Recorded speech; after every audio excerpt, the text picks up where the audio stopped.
Hi, good morning. Cooking. Wonder how you learnt how to cook.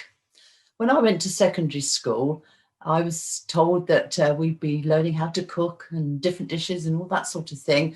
And I was quite excited about the prospect of learning how to do lots of different things, maybe baking some nice cakes.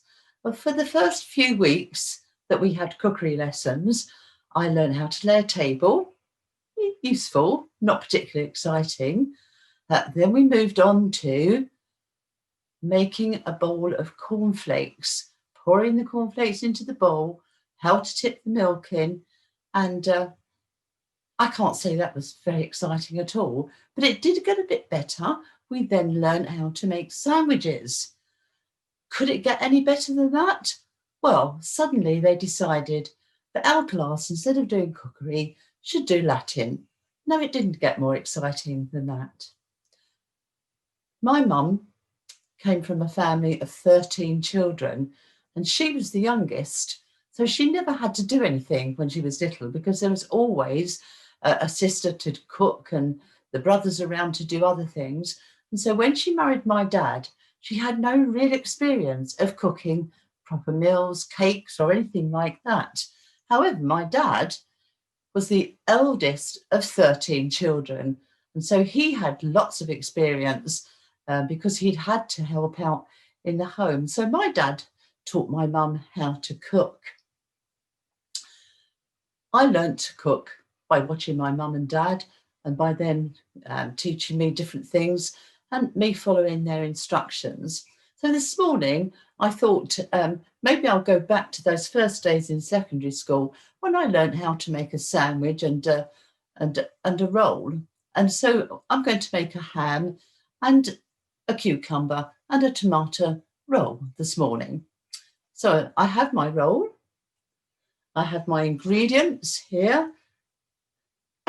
And so we start by opening the roll. Now, a lot of people cut rolls, but I was told that the correct way of breaking open a roll is not to cut it, but to break it open as I have done. So I've always done that, unless it's been a crusty roll where it's been quite difficult. So first of all, I need some butter. Butter. And spread my butter on the roll.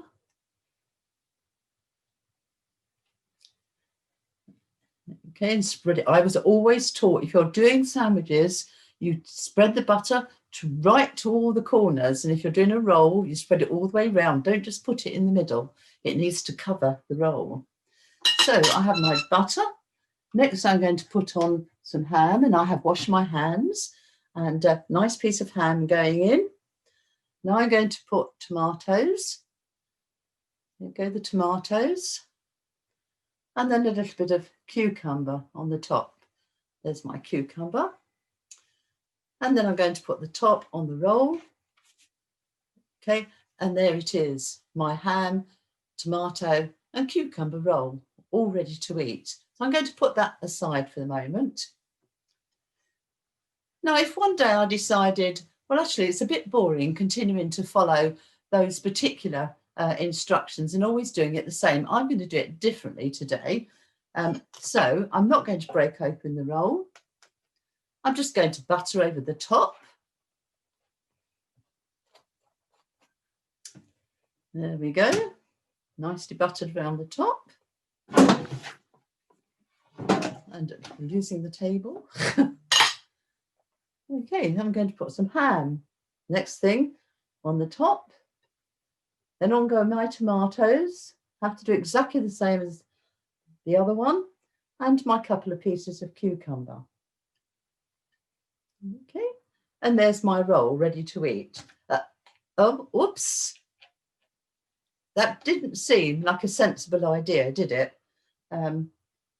Here's my roll I made following the usual instructions we do for making a roll. And here's the one I did when I decided I wanted to do it differently. Now, of the two, obviously, this is going to be the easiest to eat because I'm not going to lose everything off the top of it. I could eat this one, but it wouldn't be as easy as the one where I might have followed the rules. In the Bible, in Psalm 119 and verse 105, we read the verse, "Your word is a lamp to my feet and a light to my path." I learnt to cook, watching and helping my mum and my dad and following their instructions and looking at recipes. God's word, the Bible, is like a lamp, it tells us. It's like a light. It can show us the way we should live our lives. And if we read it and we really want to follow Jesus, then we can learn by reading his word how we should, the sort of things we should be thinking about, how we should think, how we should speak, what she would do, and how we do things, and how we behave towards other people. It's a new year, and this year we should make it a year when all of us are really reading his word, reading the Bible, asking God to show us through the Bible, his word, how we can live for Jesus. It's important that we follow what we can read in the Bible. They're like instructions for us, really, on how to live a life for Jesus. So this new year, let's all do that. There's lots of things to help us to read the Bible. Even if we're very young, we can have a Bible that's specially for young children, for young people. And if you haven't got a Bible and you would like a Bible, you could ask your mum and dad to buy one, or you could ask us. Okay, I'm happy to order some Bibles for you. And also, if you would like to have some help on how to read the Bible, there are lots of different things that you can buy, and we'd be happy to help you with that. It's important for all of us that we read God's words, then we can know how to live for Jesus, and that's very important for us.